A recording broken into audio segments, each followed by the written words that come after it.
You started out there with fire down in your bones. No walls to tear down, no chains that could keep you close. But then it went wrong. Now you're alone. Stories without a few letdowns are boring when told. Perfection and poems are a lie when it all unfolds.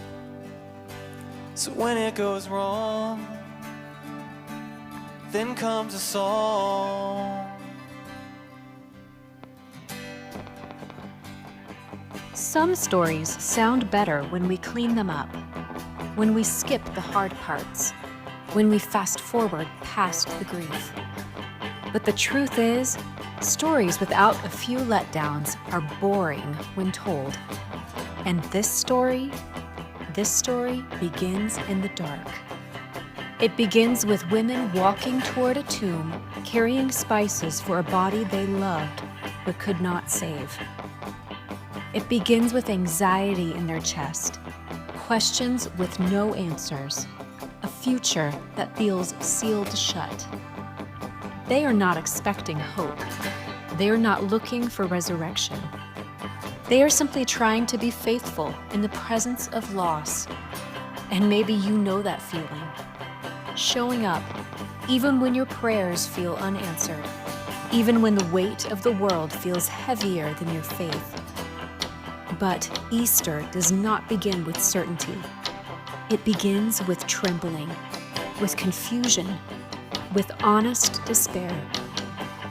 And right there, in the place where hope feels most fragile, the Divine Spirit does something no one saw coming. Not the avoidance of death, but the defeat of its final word. Not the absence of pain, but the promise that pain will not define the ending. So whatever you carried in here today, whatever fear, grief, or uncertainty still lingers, you are not disqualified from hope. You are standing exactly where resurrection begins. Because the story is not over. Because the stone is not the end. Because the same Spirit that raised Christ from the dead lives in you. All right, I taught you this a few weeks ago, so I know you know it. Let's sing this with us. We got Spirit, and I know you feel it. There's no give up, give up, give up, give up in us. We got Spirit, and I know you hear it. There's no give up, give up, give up, give up in us. Your path was running easy when the feeling was strong. Who do you choose to be when the feeling is gone? So when you're alone, or you sing along, we got Spirit, and I know you feel it. There's no give up, give up, give up, give up in us.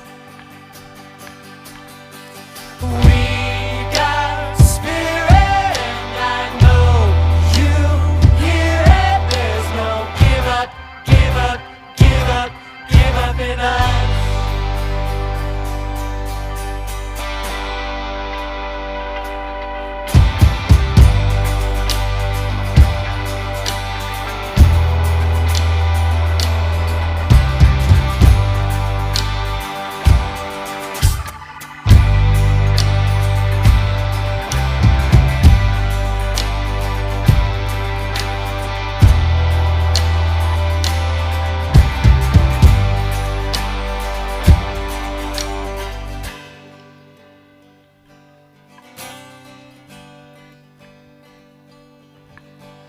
We got Spirit, and I know you feel it. There's no give up, give up, give up in us.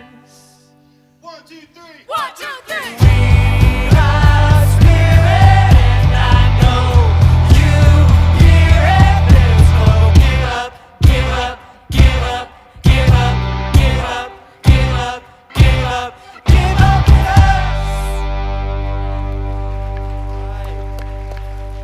us. Good morning, everybody. Welcome. Happy Easter, everybody. It's so great to see you all here. And if you're comfortable, if you're willing, would you stand and join us as we continue to sing together?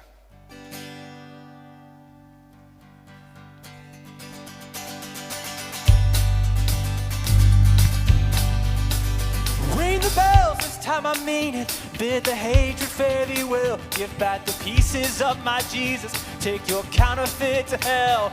Bang the drums, this means war, but not the kind you're waiting for. We say mercy won't be rationed here, and that's what we're fighting for. Love is very loving war.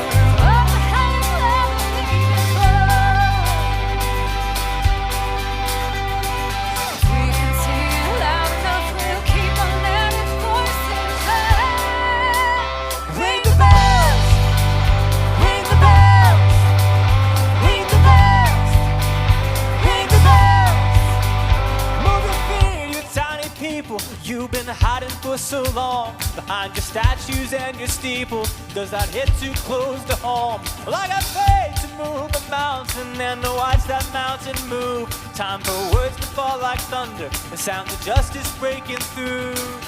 Love is very loving war.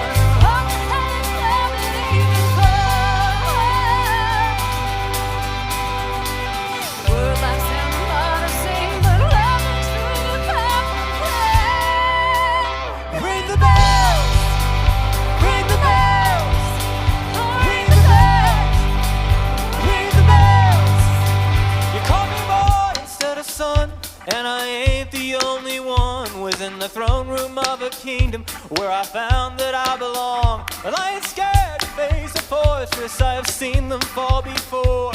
With broken bones you built it, but it crumbles board by board. It's very loving war.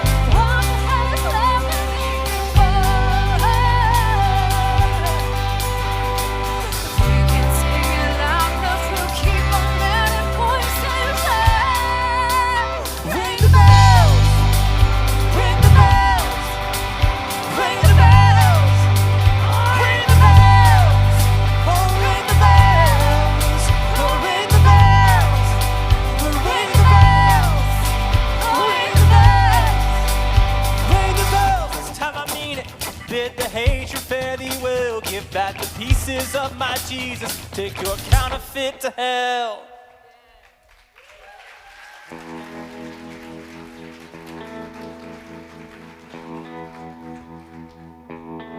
Are you singing? 'Cause I love your melodies. Are you dancing? Wrapping your arms around me. And are you laughing? 'Cause I like to make you smile. Is it just a whisper? 'Cause that tends to be your style. Are you screaming? This love with you, it can be kinda wild.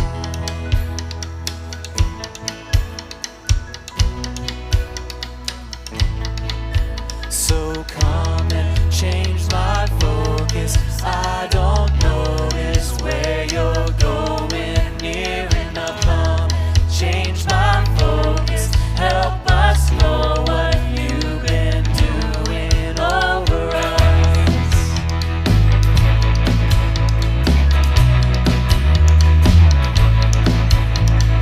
Come and change my focus.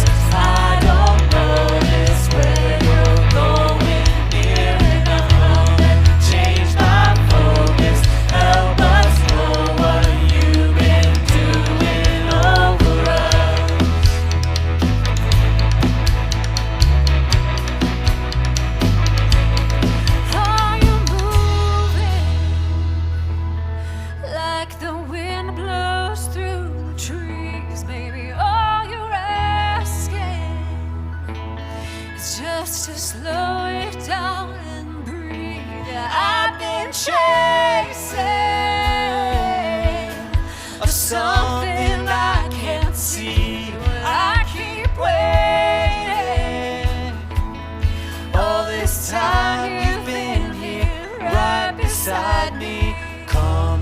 change my focus. I don't notice where you're going, near enough, come and change my focus. Help us know what you've been doing over So us. come and Change my focus. I don't notice where you're going, near enough, come and change my focus. Help us know what you've been doing over us.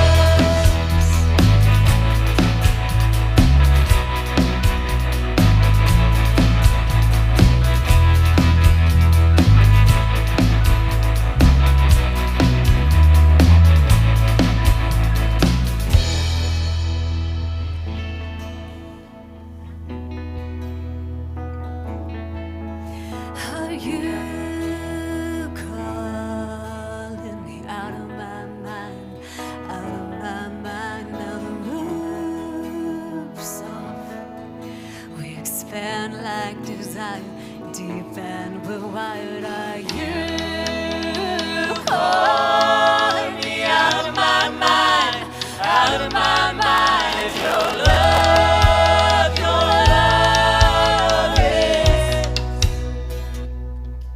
kinda wild. Come and change my focus. I don't notice where you're going, near enough, come and change my focus. Help us know what you've been doing over us.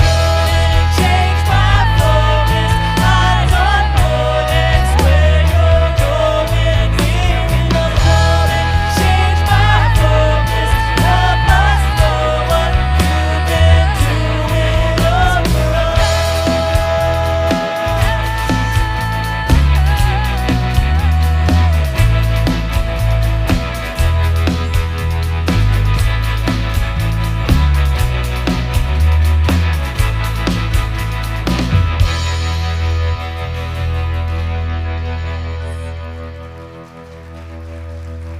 Well, happy Easter. I'm so excited to be here with all of you this morning, all my friends up here on stage. Take a minute and turn and high five somebody. Wish them happy Easter. Oh my gosh.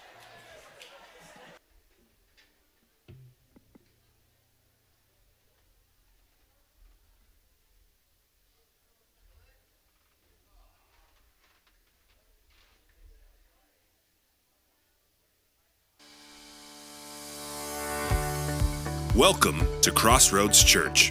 Whether you're connecting online, in person, or on demand, thank you for making this time part of your week. If you are new to Crossroads, you might be asking yourself, what is this place all about? Well, it's pretty simple. Peace on earth. We are an open and affirming community of people committed to following the peacemaking path of Jesus. And this peacemaking path leads us to focus our work on rewriting what we call the 5 unacceptable truths. These unacceptable truths are 5 realities that hinder human flourishing and destroy peace on earth. Together, we work to replace spiritual emptiness with spiritual vitality, poverty with physical and financial flourishing, fear of the other with inclusion and affirmation, illiteracy with education and opportunity, and modern-day slavery with freedom. This is what we mean when we say, hope is here. Over the next hour, we will experience the divine mystery together as we sing a few songs, listen for wisdom, and share in communion so that we might leave here inspired and equipped to follow the peacemaking path of Jesus in our everyday, normal lives. Blessed are the peacemakers, for they will be called children of God. Well, good morning. It is so lovely to see all of you. You look nice. I'm a little disappointed there's not more bow ties in the audience, but I'll let it slide this time. You all know next year that is the theme, so don't say we didn't warn you. But a happy Easter. I hope everyone's morning has been off to a good start. My name is Brooke Weens, and I am the associate pastor here at Crossroads. And I just have a few things to share with you this morning. So as you came in today, you should have received a program. If not, please raise your hand, and one of our room hosts will bring one by for you. And if you are new here today, welcome. You will find find that that program is specifically designed for you. And I do want to point out just a few things in it. So if everybody can take out that program, inside there is a Connect card. And or if you're really tech savvy, you can open the app and it is in the weekend section. But the Connect card is for everyone to fill out every week. So if you are a regular attender, you can just put your name, your email address, and check the box regular attender. And if you are new here, you can check that box new here and fill out as much information as you feel comfortable sharing. And if this is your first time with us this morning, we do have a gift for you. It is a book called The God We Never Knew. And it is especially helpful if you are deconstructing ways of thinking about God that were maybe handed to you by previous traditions that no longer make sense to you or align with your values. So it's a really amazing book. As you are exiting the auditorium after the service today, you can just grab a copy from one of the tables in the back, or better yet, you can come see me at the Fresh Perspective banner in the atrium following the service. I would love to meet you, discuss any questions you might have about Crossroads and what we're all about here. And speaking of being new here, I would like to take a moment to invite you. Next Sunday is our Connect with Crossroads. And it is happening right after the service on Sunday. And Connect with Crossroads is kind of just an informal gathering where you'll get a chance to meet our lead pastor, Ryan, and learn more about this peacemaking heartbeat here at Crossroads Church. And there'll be some light refreshments. Kids are welcome to join. It's very informal. And it'll be after the service next week on Sunday. So if that interests you, you might have questions to ask, as I'm sure we all do. You can RSVP by scanning the QR code, or you can find it on the homepage of the Crossroads app. So I don't know if you've looked outside recently, but spring is upon us. Being a California girl myself, it is nice that it came early, but I know many of you Coloradans are a little worried right now. So we'll see, but spring is here nonetheless. The flowers have arrived. The grass is thinking about turning green. And with spring comes the launch of new groups here at Crossroads. So starting on April 26th, we will be launching our groups. And at Crossroads, you'll find kind of a variety of different ways to connect and get involved through 5 different kind of group options.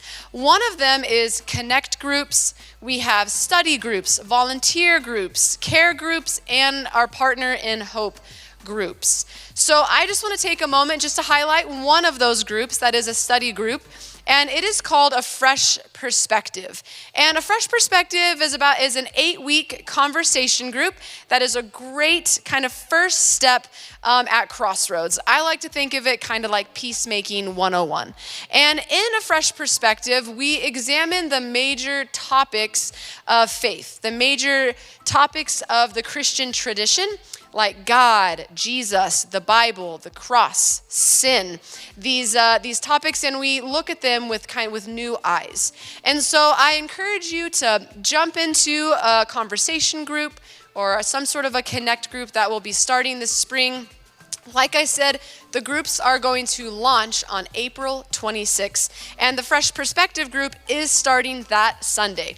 So that Sunday morning at 9 a.m., Fresh Perspective will be launching. It's a phenomenal first step, and childcare will be available for those of you that have kiddos. So to sign up, all you need to do is check the box on the back of your Connect card, or you can scan the QR code. We really like those around here, as you can tell. You can also go to our Crossroads app to get more information. And of course, the list of all the different groups are on the Crossroads app. So if you are curious what other groups might be available on April 26th when we launch, you can look in the app, or you can check the box on the back of your Connect card, and we will send you a link with more information. Did you get all that? Yeah? Okay, good. So that is all I have for you right now. You can go ahead, you can grab those talk notes that are in your program, and Ryan will be up in just a minute with the start of actually a new teaching series called I Promise Me. We are a new generation.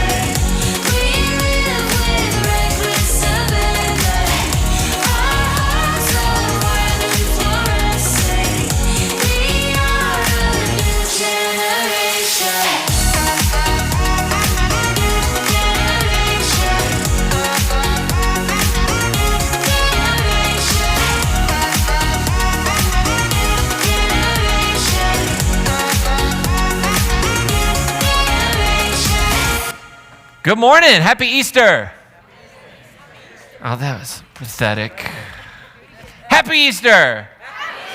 That's good. Well, it's great to see everybody here. Hey, before we jump into the message, it's so great to see everybody here. Well, first of all, let me introduce myself. If you're a guest or if you're tuning in online, welcome. Welcome to a church that cares deeply for people who feel spiritually disconnected, disenfranchised, or are deconstructing your faith.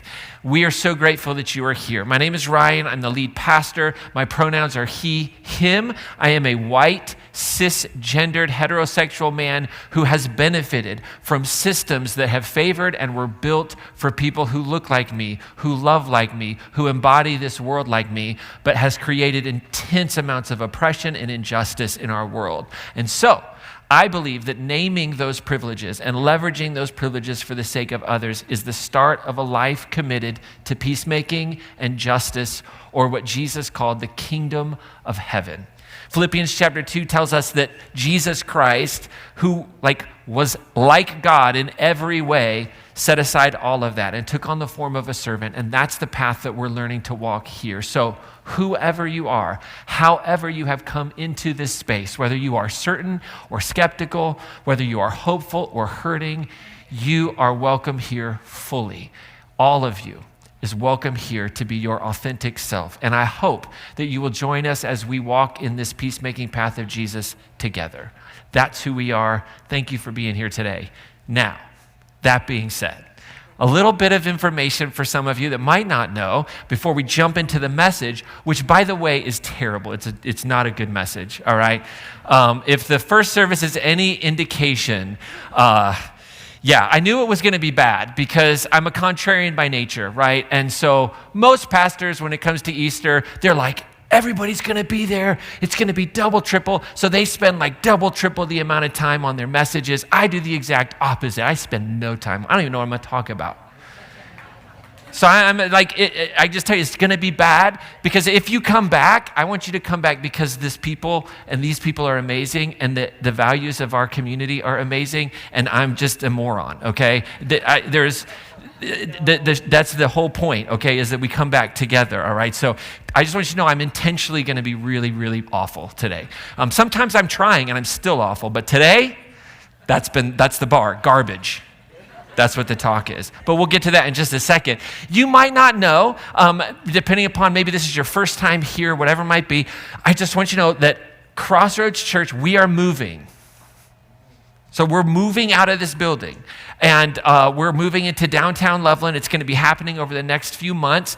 And so I know that kind of for some of you, it's well, how am I supposed to listen to you now? Because what does that mean? Well, we're figuring it all out, but we're very excited. We believe that we're headed into this beautiful next chapter in the life of our church. And so please stay connected through our social media, stay connected through our website. But just know that if kind of Crossroads has been your jam on Easter for a few years, if you come here next year, it won't be us. And it probably won't be our values, okay? Just so you know, I feel like I owe it to you to say that, all right? The sign will change, all that stuff, but we are present. I don't know if you know it or not, but there's nothing about our church that's dying, okay? The rumors of our death are highly exaggerated, okay? We're moving into an exciting season that we're looking forward to in the next chapter of the story of our church, okay? So, are we good? All right, so I hope you'll join us on that journey. Now, let me ask you a question, all right? And let's be honest for once in our lives, okay? We are in church. I know some people question whether what I do is church, but that's all right. Raise your hand up nice and high if you have ever been deeply frustrated with the person who came with you today. Just be honest. You have ever been super frustrated with the person who came with you to church. Some of you looked at the person next to you to get permission just then. I mean, it was the greatest thing to watch. I saw people high five. I saw you high five. No, not us, right? Liars. I mean, if there was purgatory and hell, some of you, you got to be honest, right? The truth is we get frustrated with people we love. We get frustrated with people we care about. that we're invested into. Now, let me ask you this question. How many of you, crazy enough, have ever been deeply frustrated with a person you couldn't care less about? Some of you are like, am I allowed to say I don't care about some people?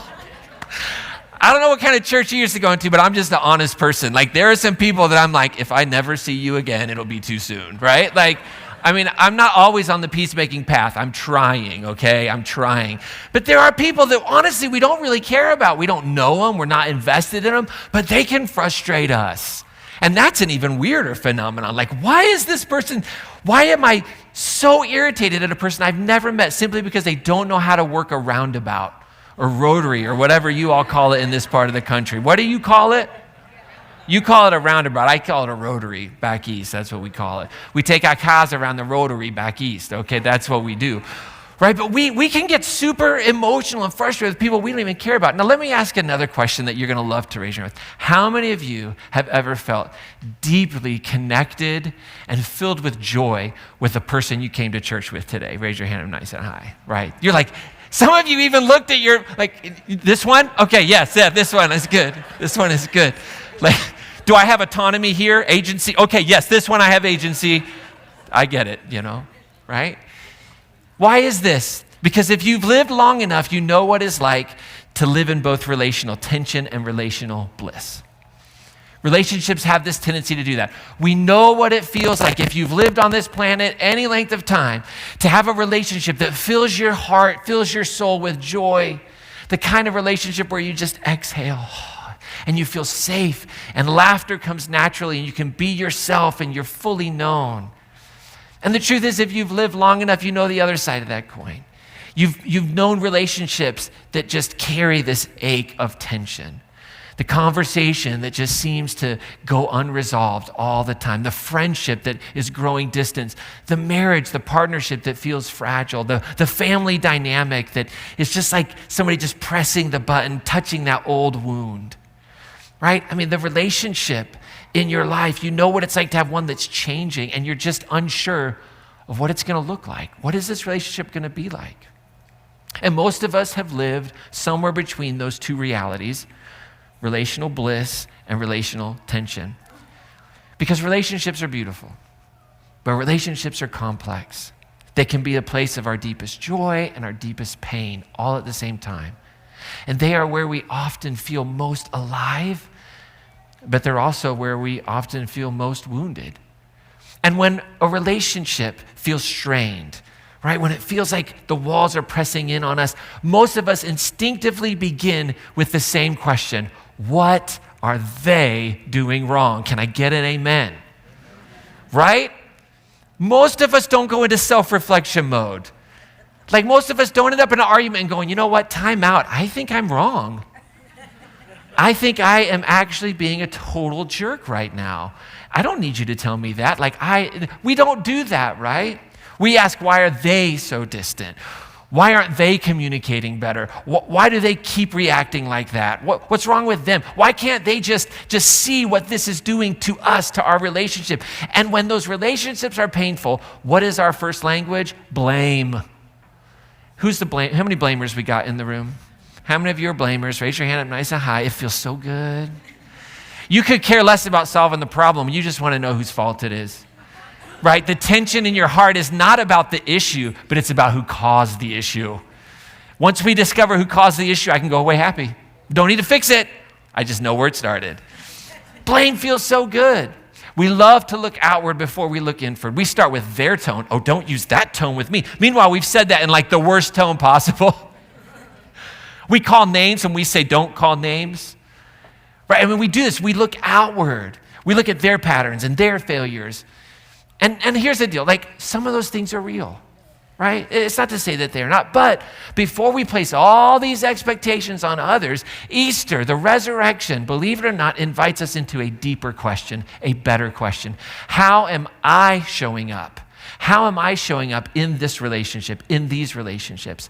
Because the whole point of the story of Easter and the resurrection is that you and I are loved and whole, and we have nothing to prove to anyone, and so we can humbly admit that there might be some growth edges in our lives. No? Y'all are good? Well, the next 45 minutes, it can be a waste of your life. Some of you are doing the math. You're like, 45, the roast. No, this is not going to work for me. It won't be 45. It'll be like 42, I promise. Just depends on how many jokes get me astray or whatever, you know.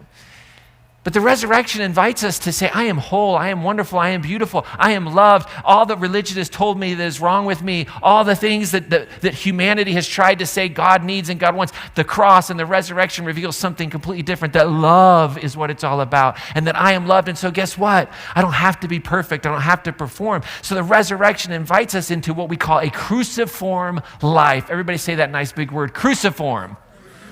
A cruciform life is a life that is filled with death and resurrection, death and resurrection.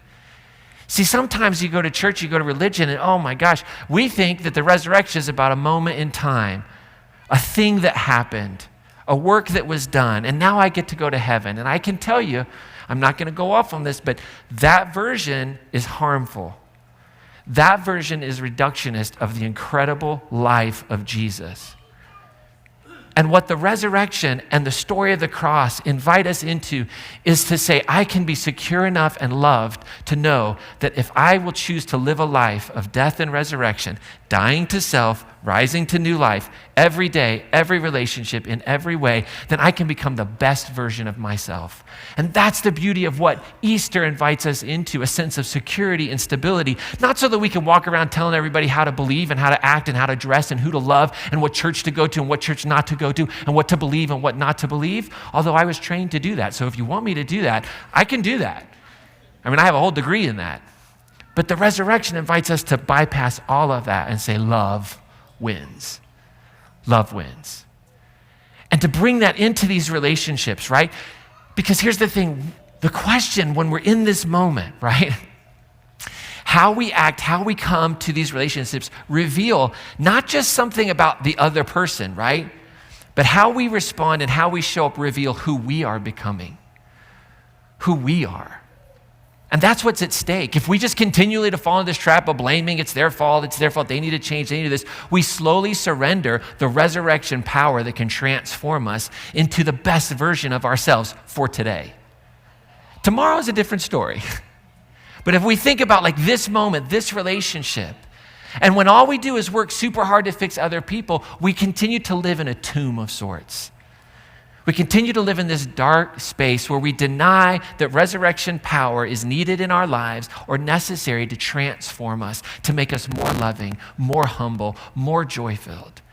And so we quickly try to become experts in what they need to fix while remaining strangers to what is happening within us. And when that happens, we all know where we go. We go to places of resentment. Resentment deepens in our hearts towards them. They're not changing. Assumptions about who they are hardens. Conversations become just rehearsals of old wounds. We get stuck in a rut. The relationship stops. It stops moving because we are waiting on someone else's transformation before we permit our own. And the longer that you and I stay in that pattern, the more peace eludes us. The more peace feels impossible. Because when my hope depends entirely on changing someone else, my inner life becomes hostage to what I cannot control. That's a mouthful of words. When my life, when my hope, my happiness, my joy depends on someone else's decisions to change, I've surrendered my life to them. And I've said, you are now responsible for my happiness. You are now responsible for my ability to love. You are now responsible for my ability to show up with grace. You are now responsible for my ability to have dignity. And we become hostage to things that we can't control. And so we stay stuck in the blame game because it gives us this illusion of clarity. I know what the problem is, but what happens is our agency is taken away from us. But the resurrection and Easter offers us a different way. And if we pause and we think, okay, this is where the resurrection story can give us some wisdom to how we can start to show up in these spaces as our best selves into every relationship that we have. Because Easter isn't just about this empty tomb. It's about how people came into relationship and contact with a resurrected Jesus. right? Our stories, our tradition tell us that people experienced this Jesus after he died. And the stories are teaching us something about the nature of God.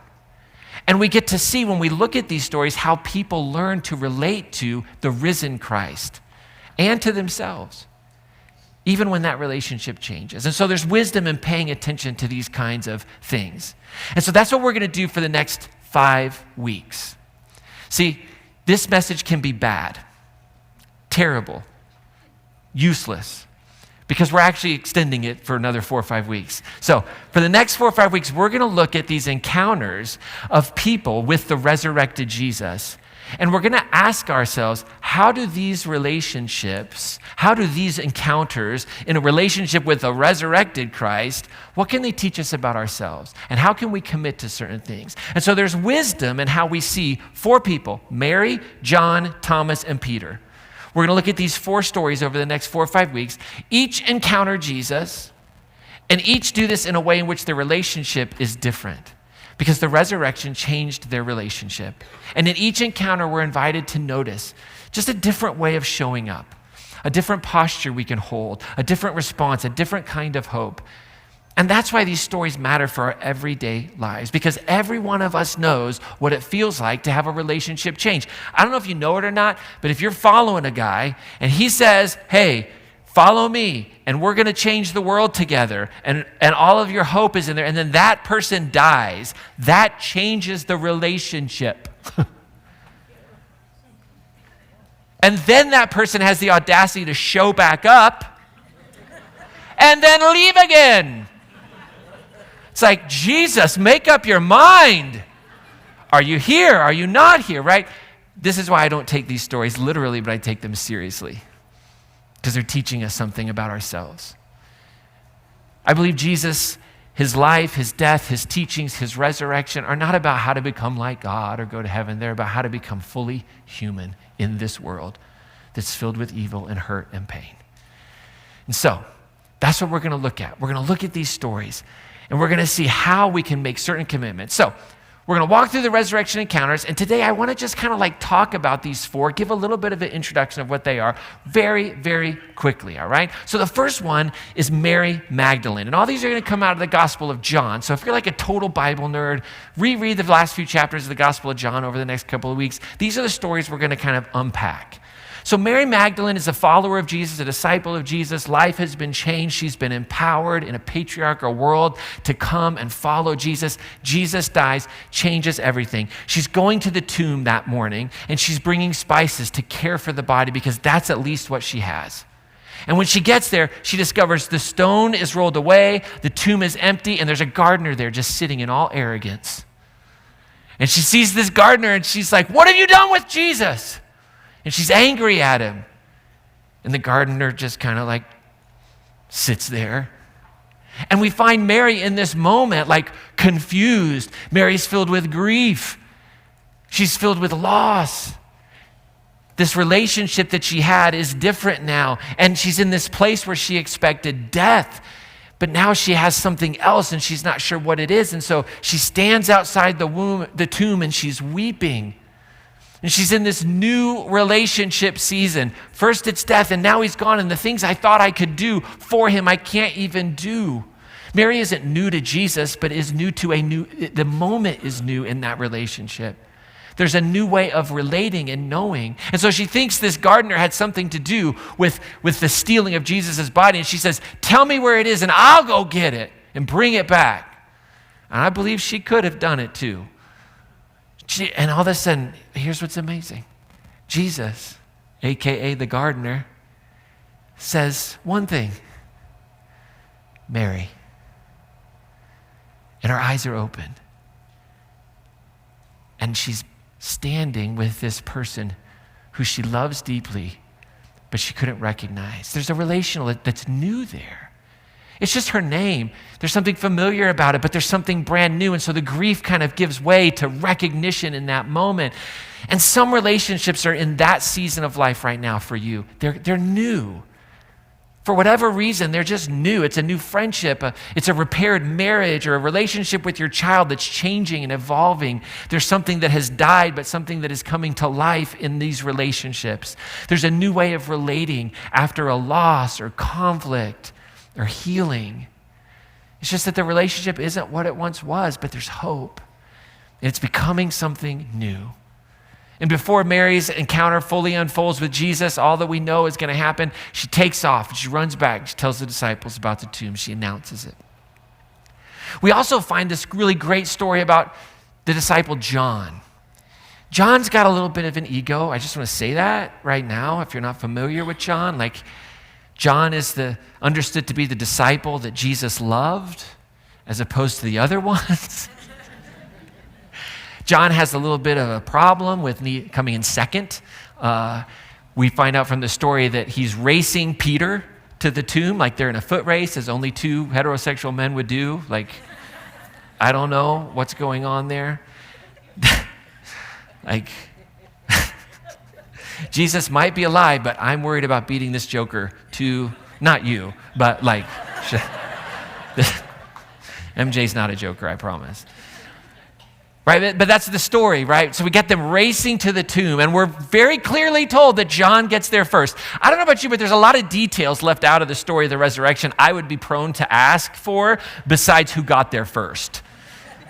Right? Another good example that probably a man wrote the gospel itself, right?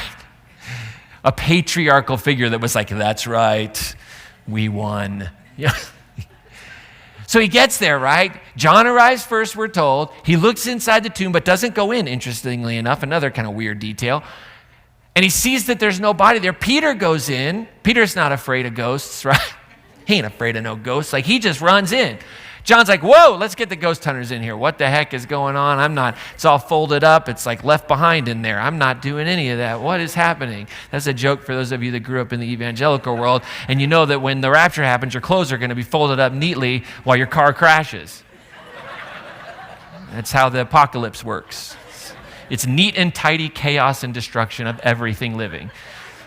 Okay, back to the story. So John looks in, he doesn't see anything, but here's what's fascinating. He comes to the tomb, and this is what the story tells us about John. He saw and believed. He saw and believed. He didn't need an encounter, he just believed.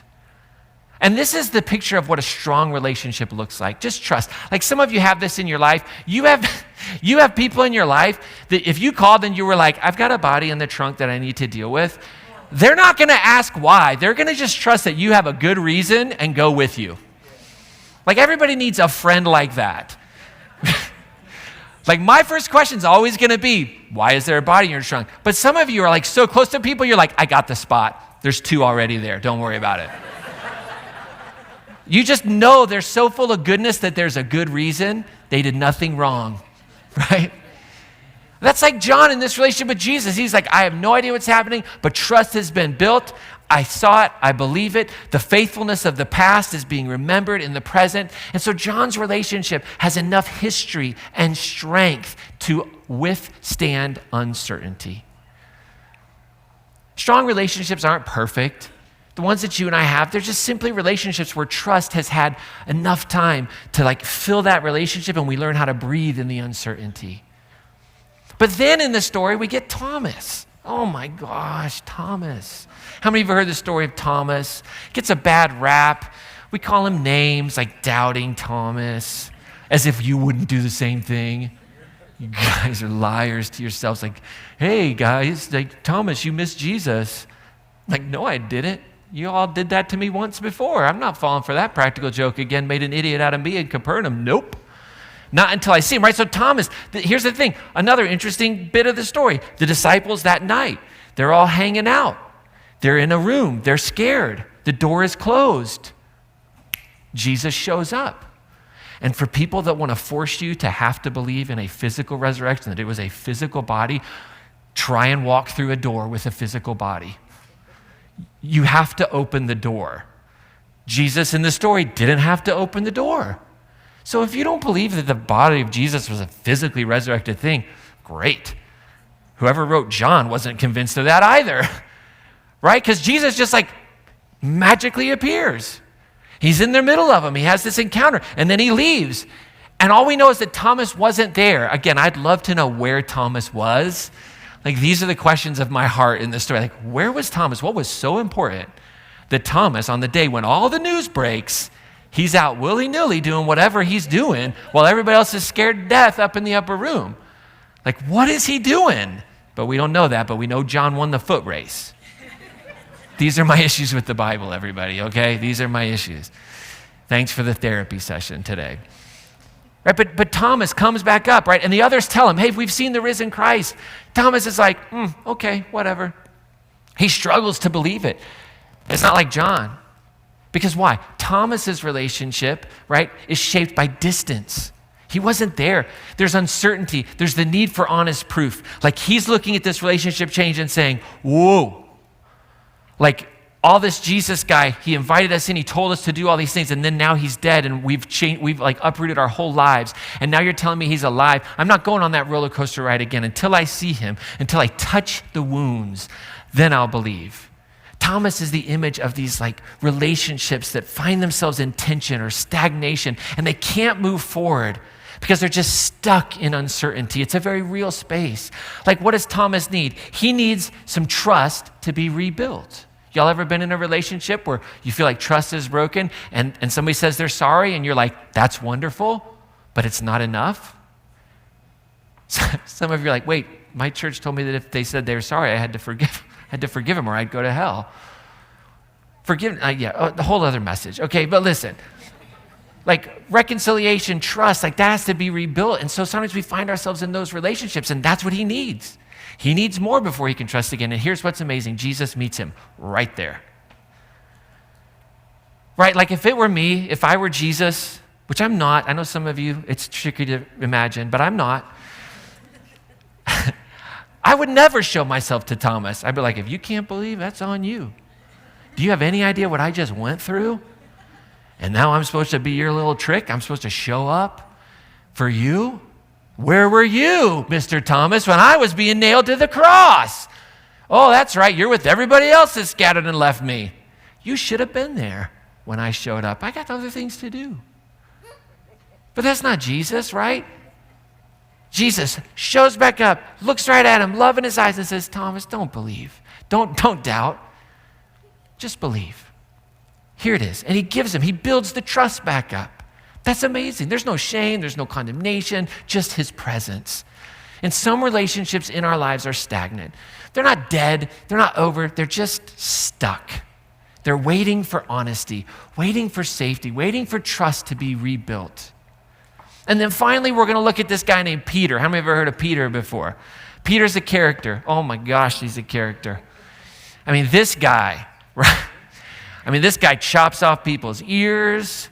This guy, is called Satan by Jesus. True story. Well, truth in the story. Okay, that's what.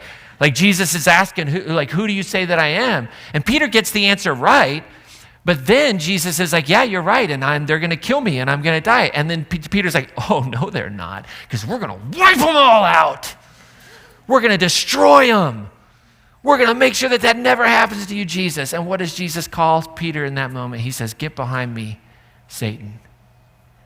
And I would submit that anyone and any statement that is about power through violence and wiping people off the face of the planet and sending them back to the Stone Age is an act of antichrist. And Jesus would say, get behind me, Satan. That was an allusion to our president. Okay. In case you missed it. And so after the resurrection, Peter, this guy, right? He returns to something familiar because he feels like a failure, I think. He has denied Jesus, the rooster crowed, I don't know him. Starts swearing, cussing. Little kids are asking him, and he's yelling at little kids, let the little children come to me. Jesus, Peter missed that lesson. And so he's out there, and he's back to what's comfortable. And he's out there fishing, and he looks off to the shore, and he sees something, and he says, that's Jesus. He jumps out of the boat, swims back to shore, has breakfast with Jesus. And in that ordinary moment, right there on the shoreline, right after breakfast with this resurrected one, the risen Christ begins to restore this relationship. And what does he start asking him? Do you love me? Isn't that a good question? Do you love me? You know, Jesus had asked him, who do you say that I am? This propositional idea. But when he restores Peter, what does he call Peter into? Love. He doesn't say, Peter, you get it now, right? Like, you know who I am. You know who I am. No. He's like, Peter, I get it. You're never going to know who I am. Nobody's going to know who I am. I'm just that awesome. But do you love me? Yes, Lord, I love you. Then feed my sheep. This relationship is in transition. Peter's stuck. He doesn't know what to do. Is Jesus going to accept? Peter, do you love me more than these? Who knows what he's talking about there? Is he talking about the fish and the fishing? Is he talking about the other disciples? We're not really sure. Do you love me more than these? Yes, you know that I love you, Lord.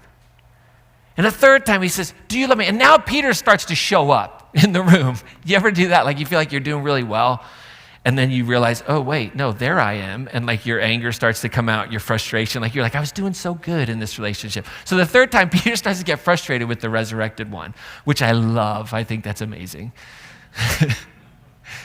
He's like, Lord, Jesus, why do you keep asking me if I love you? You know that I love you. Then feed my sheep. If you love me, then go out and love the world. Love the people that love me. And what is he doing? The resurrected one is restoring a new relationship. He's transitioning, transforming this relationship. And that's what a relationship that's in transition feels like. A friendship that's changing with time or distance, a child that's becoming an adult, a marriage that's entering a new stage. There's love that's present there. It's sustaining and it's holding everything together. And this is what we see, like Peter's relationship with Jesus is being transformed, but love remains. Love is at the center. And you and I have relationships like that. And so here's the Easter truth. Here's the big resurrection payoff moment, right? Every relationship in your life, every one of them is living in one of these four spaces. Every relationship is either new, it's strong, it's stagnant, or it's transitioning. And the question is, how does the resurrection empower me to show up in those spaces? How does it offer me hope in every one of them? Hope for the new relationship and the strong relationship, for the relationship that's stuck like Thomas, for the relationship that's transitioning and changing like Peter. And as that happens and as tension builds in our relationship, here's the whole point of the series. So if you can't come back for the next 4 weeks, here it is, okay? We are responsible for how we show up in every one of those seasons. We are responsible. I'm responsible for how I show up. I'm not responsible for controlling others. I'm not responsible for shaping how they're going to perceive or what they're going to do. I'm responsible for tending to myself. There's this beautiful proverb that's kind of the anchor of this whole series, Proverbs chapter 4, verse 23. Here's what it says. Keep your heart with all vigilance, for from it flow the springs of life. Now, a lot of us wish that said, keep the heart of the person you are frustrated with all vigilance, for from it flows their spring of death, right? Or whatever it might be, right? But that's not what this beautiful proverb says. Hey, this is the alternative to blame. Before you go putting all these expectations on how other people should behave and other people should look and other people should dress and other people should say and what they should say in this relationship. No. Start with your own inner spring. Like, what are you bringing to the table, right? Before I ask how they need to change, I have to ask the honest question, like, what is flowing out of me in this relationship right now? So don't miss this on Easter 2026 in probably the worst message ever. Don't miss this. My inner life, your inner life, shapes our outer relationships. That's it. And the resurrection says I can be confident enough to know that my inner life is always going to be in a process of death and resurrection. And the same Spirit that raised Christ from the dead. I know you think we pick these songs randomly, but we got Spirit. You get it? Get it? That same Spirit that raised Christ from the dead lives in you and empowers you into resurrection in your relationship. What flows from the heart eventually flows into our words and our reactions and our assumptions, our patience and our love. And this is why we're calling the series, I Promise Me. And it's not that you're promising yourself to someone else. That's not what this series is about. We left it ambiguous and mysterious. I promise me is this: before I can show up for any relationship in my life well, before I can show up well for them, I have to decide the kind of person I'm going to be inside that relationship. Who am I? What do I want to be? These aren't promises that I make to other people. These are promises I make to myself. How am I going to show up? What are my values going to be? How will I be present in that space? And so whether the relationship is new or strong or stagnant or transitioning, we show up with hope and with intention that this is who I will be in this space. And I will not give that over to another person.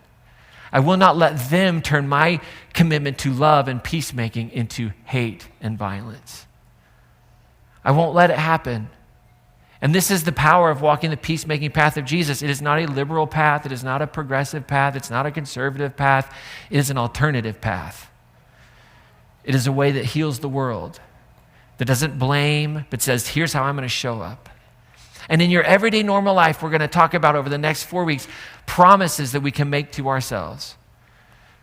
So in your everyday normal life, here's the promises. We're going to go through these real quick, and then we're going to get you out of here, all right? Because I know you got the roast going and the whole thing, okay? You got your pens ready for your fill-in, folks, because I'm going to go fast, all right? First promise, number one, be impeccable with your word. That no matter how people treat you, no matter what they say, no matter what they do, you be impeccable with your word. I'm going to be an impeccable person with my word.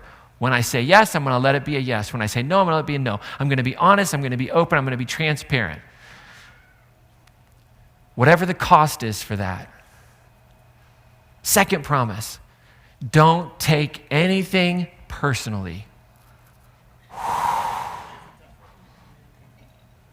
You had me, Ryan, and you just lost me. You little jerk. I don't know. That's fair. Because here's what your brain went. Like, but what if it is personal? I don't know if you know, but I've been called some personally offensive things in my life by people I don't even know. But we're going to talk about how we come into the space and we try to see that and understand the world bigger. That wounds create wounds. And so how do we make a commitment to not take things personally? Because here's what happens. When we start to take things personally, we get out of our space. We lose our power. We lose that like, okay, I'm hidden. My life is hidden in Christ, that metaphor. And all of a sudden, like, I'm off the peacemaking path pretty quick. You know, can I get an amen? Like I veer. Whew. True Social can make me veer. But I don't want to be that person, right? So we're going to make a commitment, a promise to ourselves. We're going to talk about don't make assumptions. Don't make assumptions. Here's the thing about assumptions. We never know when we're doing it. That's the problem. We really rarely know when we're making assumptions. So we have to learn that discerning process, right? Promise number 4, always do your best. I'm going to always do my best, whatever that might be. If I say yes, I'm going to give 100%. We're going to talk about that. Always do your best. And then here's the last one. It's a little tricky, so you're going to want to definitely listen. Not now, but then when we talk about it. Be skeptical, but learn to listen. And we're going to kind of lean into the story of Thomas this week. What does it mean to be a discerning person, to give ourselves space, to not rush in with foolish trust, with blind trust? How can we hold a measure of skepticism to reality, to what we're experiencing, but also learn to listen to the moment? And so these are our resurrection practices. These are our promises. These are the things that oftentimes we feel like we can't live into, but the same Spirit that raised Christ from the dead lives in you. Whether you know it or not, it does. That's just how good the divine is. It's just how annoying the divine is, really, to just stick around where it's not wanted. But that's the beauty of it all. Resurrection hope means that in the hardest relational season that you are in, you still have agency over how you show up, how you engage. That same Spirit lives in you and daily can resurrect you into a new life, your best self, that will in turn change the world. Not the world to come. I promise you, the one after this one is just fine. I don't know if you know it or not, but we've got some problems in this one. And we need peacemakers. The kingdom is advanced through peacemaking, this metaphor that Jesus would use. It's present, it's here, we can live in it. And so the world gets better not by mastering others, not by telling them what to do and how to behave, not by controlling outcomes, not by saying, well, I'm going to do my best. And then when I do my best and nobody says thank you, then I'm going to get angry and I'm going to never do it again. Because then what if, no, I do my best. I bring my authentic self, and whether you say thank you or not, you're not my audience. You don't get to determine my character. Your response, the outcome. I think our church is a beautiful example of that. We hold to our values and we say consequences be damned. Amen. We're going to follow the peacemaking path of Jesus wherever it takes us. Wherever we're meeting, wherever we're doing, we want to clothe the naked and feed the hungry, proclaim freedom to those in captive to religious ideas that are distortions of the beauty of the God revealed in Jesus. And the outcomes I can't control. I can't control them. I'm not going to demand that they change first. No. I'm going to change myself. I want to be a part of my own transformation, death to life. I want to die to self, be resurrected to the power of love every day. And that's hard, but that's when the world becomes better. It becomes better when we take ownership of ourselves. That's how peace grows. That's how it flourishes. See, peace begins when I stop trying to manage everybody else's heart and begin tending to my own. Because I don't have to be ashamed of my heart. I just have to tend to it. Are there some weeds in my heart? Not mine. I'm the pastor. But that's a bad example. Of course. You can find my children around here. They're all adults. My spouse, you can ask her. There's some weeds in my heart. Oh my gosh. But I'm changing them. It's fine. That's a joke on the whole message that some of you will get on the way home. I'm just working on me. That's Easter hope. That I can be loved and full and held by the divine just as I am, whatever my pronouns are, whatever my gender identity is, whatever my sexual orientation, whatever my economic status, whatever my immigration status is, I'm loved and I'm whole and I'm beautiful and I'm made in the image of God. But guess what? I'm also kind of messed up. And both of those things can be true at the same time because the same Spirit that raised Christ from the dead lives in you in all the mess. And it's just present, saying, hey, maybe we put that one in the tomb for a little bit and then we come resurrected out of that one. What do you say? So when the relationship is hard, when the season is painful, when the future feels unclear, just remember, there is resurrection in the darkest of nights. And we can control how we show up. But here's the beauty of it all. God's present in the midst of it. The divine is present in the midst of it. Henry Nouwen wrote this. He said, resurrection means that nothing that has ever happened to us is lost in God's love. That means no matter what the pain is, the joy is, the hurt, the frustration, the anger, the evil that you have experienced, it is never lost in God's love. That's what resurrection teaches us. That all of those things, while never intended by the divine, never caused by the divine, can be transformed by the resurrection power in our lives.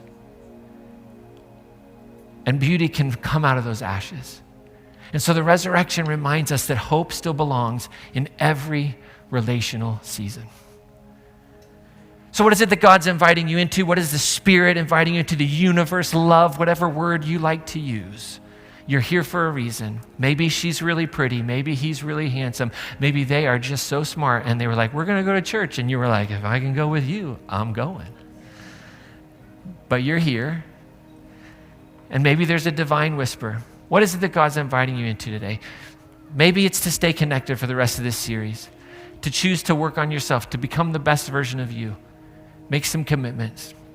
Maybe you're new and you're feeling a little hopeful about a church experience that might not be grounded in rules and judgment and fear, but love. But you have some questions, and they're real questions. I'd love to meet with you.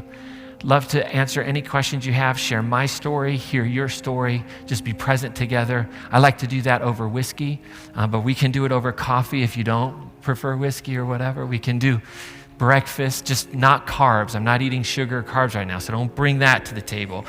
because then I'll just be angry and in a bad mood, okay? But if you want to do that, send me a text or just check the box on the back of your Connect card and I'll reach out and we'll set up a time. I would love to do that. And I just want to encourage you, maybe you've been around for a little bit and you've been thinking about fresh perspective and a little hopeful that there can be a faith that you could fall in love with again.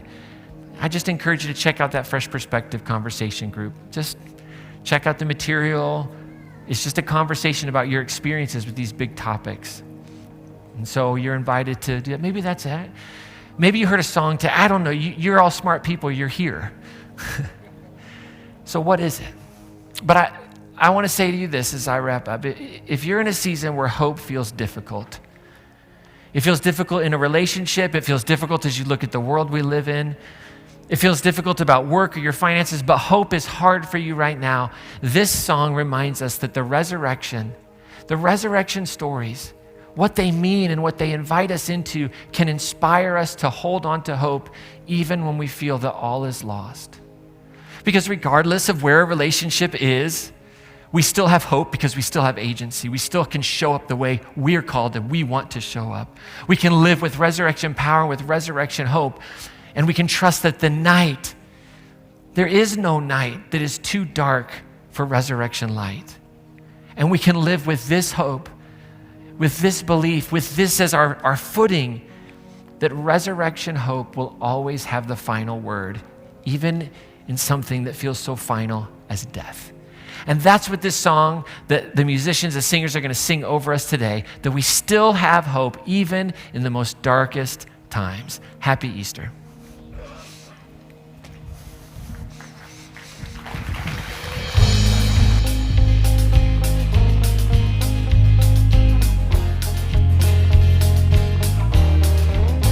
Oh, I've been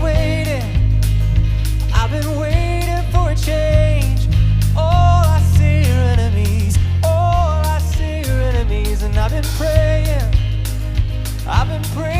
for a way. All I see are enemies, Oh,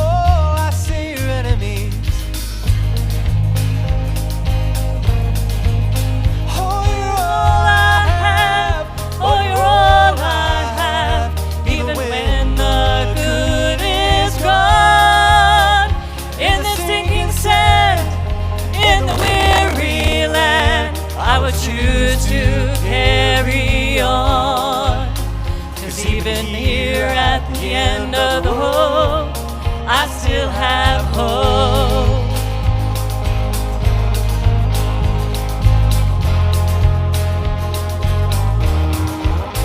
Oh, I've been breaking for so long, losing my identity, but I can make it. Oh, I can make it through it all. Just send me your serenity, send me your serenity.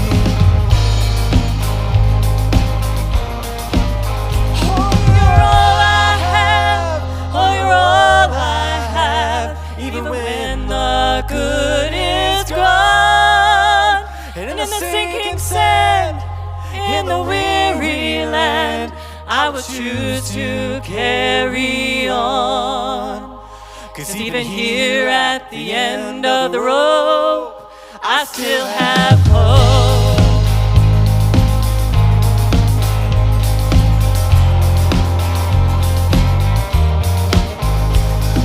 I still have some hope. I still have some hope. I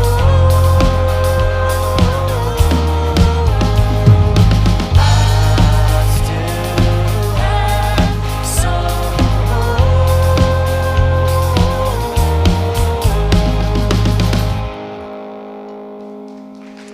All righty, yes, give it up for our band. All right, we are going to get you out here in just a moment, but we have just a few announcements here. I am just going to call the room host forward around to collect those Connect cards, donations, and pens. And while you're getting that ready, I just want to remind you, sorry, I have to click through some things here. Give me a moment. We're not doing an Easter egg right now, and I'm not going to tell you about the Easter egg hunt because that would just be awkward for the kids to go out there and there's no Easter egg hunt. All right, so let me try this again in just a minute. We're going to call those room hosts up, and while you're getting that ready, I want to remind you once again about the Connect with Crossroads that is happening next weekend. So it is going to be right after the service next weekend. So just write in your Connect card how many people might be coming with you for that Connect with Crossroads, and we'll make sure to have those ready, get everything ready for that. And do be sure to check out the full group list. Our groups are launching April 26th, so make sure to check that out. And it has been a great morning together, hasn't it? It's been nice, the Easter egg, a little breakfast. I was eating a little muffin. It was delicious. And so we hope that the rest of your Easter Sunday is lovely. Thank you so much for being here. I will have those room hosts come around now, and we'll get you out of here shortly.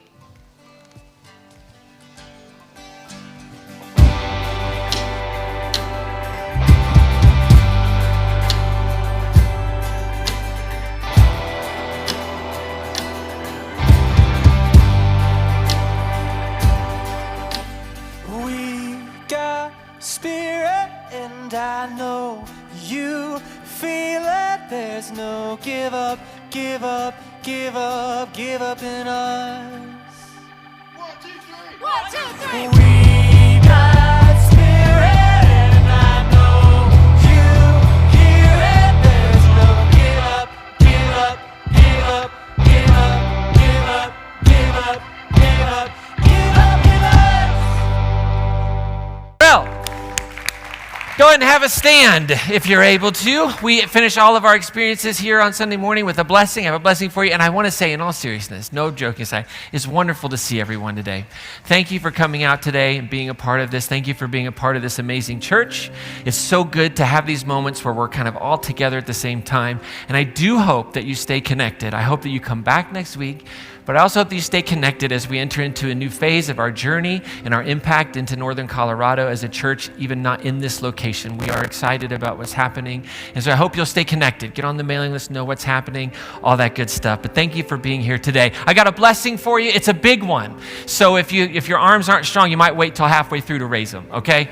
Just so you know. But if you want to, you can raise your arms up to receive this blessing as just hope-filled words into your heart and into your life. May the hope of resurrection find its way into every relationship that you carry, and may it meet you in newness with courage. May those relationships that are strong, may you have gratitude. When a relationship is stagnant, may you have patience. And when it is transitioning, may you find trust. And when relationships change, may you have the courage to look inward before looking outward.